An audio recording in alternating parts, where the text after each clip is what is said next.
तेल नाभु भरि नृपितनु राखा, दूत बुलाए बहोर अस भाषा। धावहु बेगु भरतु पहि जाऊ, नृप शुद्ध कतहु कहू जन काहू। नृप शुद्ध कतहु कहू जन काहू। वशिष्ठ जी ने नाव में तेल भरवाकर राजा के शरीर को उसमें रखवा दिया। फिर दूतों को बुलवाकर उनसे ऐसा कहा कि तुम लोग जल्दी दौड़कर भरत के पास जाओ, राजा की मृत्यु का समाचार कहीं किसी से न कहना। एतने ये कहू भरत सन जाई, गुरु बोलाई पठियऊ दो भाई। सुनि मुनि आय शुभवन, सुनि मुनि आय सुधावन धाये। चले बेगु बरि बाजी ल जाए, अनिरतु अवधि आरंभे उजवते। कुश गुण होहि भरतु कहूँ तवते, कुश गुण होहि भरतु कहूँ तवते। देखे राति भयानक सपना, जाग करे कटु कोटि कल्पना। जाग करे कटु कोटि कल्पना। जाकर भरत से इतना ही कहना कि दोनों भाइयों को गुरुजी ने बुलावा भेजा है। दोनों ने गुरुजी ने बुलाया है, मतलब दोनों भाइयों को गुरुजी ने बुलाया है। मुनि की आज्ञा से सुनकर धावन अर्थात दूध दौड़े, अपने वेग से उत्तम घोड़ों को भी लजाते हुए चले।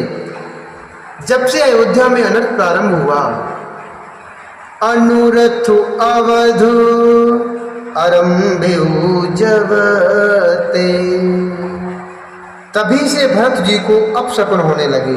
वे रात को भयंकर सपन देखते थे और जागने पर उन सपन के कारण करोड़ों अनेकों तरह की बुरी बुरी कल्पनाएं किया करते थे।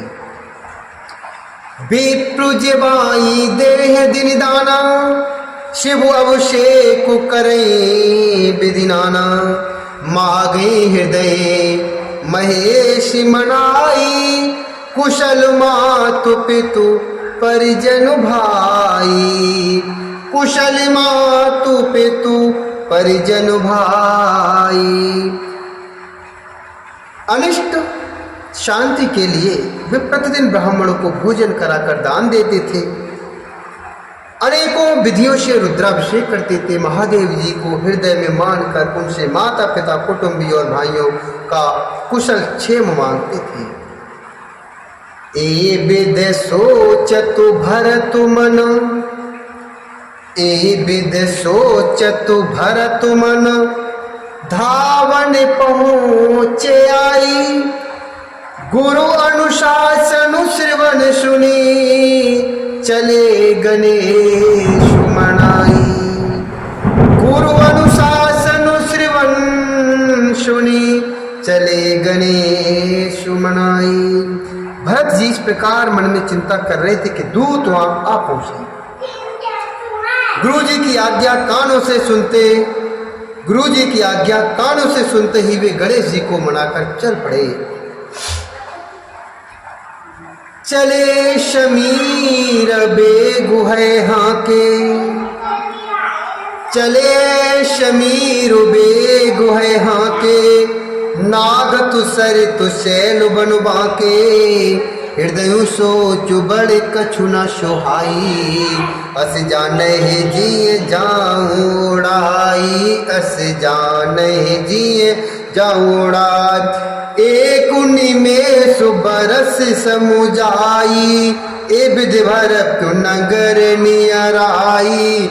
असगुन हो ही नगर पैठारा, रटे को भांति को खेत करारा। रटे को भांति को खेत करारा। खरसियारी बोलहि प्रतिकूला, सुन सुन होए भरत मन शूला। श्रीहत सर सरता बन बागा, नगर विशेष भयावनु लागा। नगर विशेष भयावनु लागा।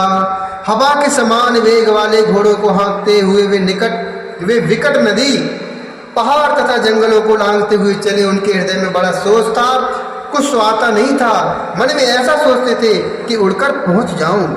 एक एक निमेष वर्ष के समान बीत रहा था। इस प्रकार भरत जी नगर के निकट पहुंचे। नगर में प्रवेश करते समय अपशकुन होने लगे। कौवे बुरी जगह बैठकर बुरी तरह से कांव कांव कांव कर रहे हैं।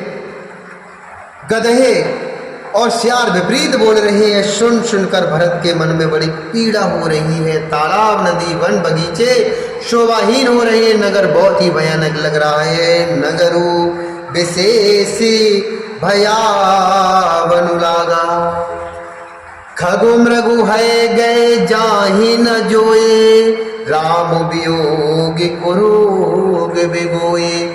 नगर नारी नर निपटे दुखारी।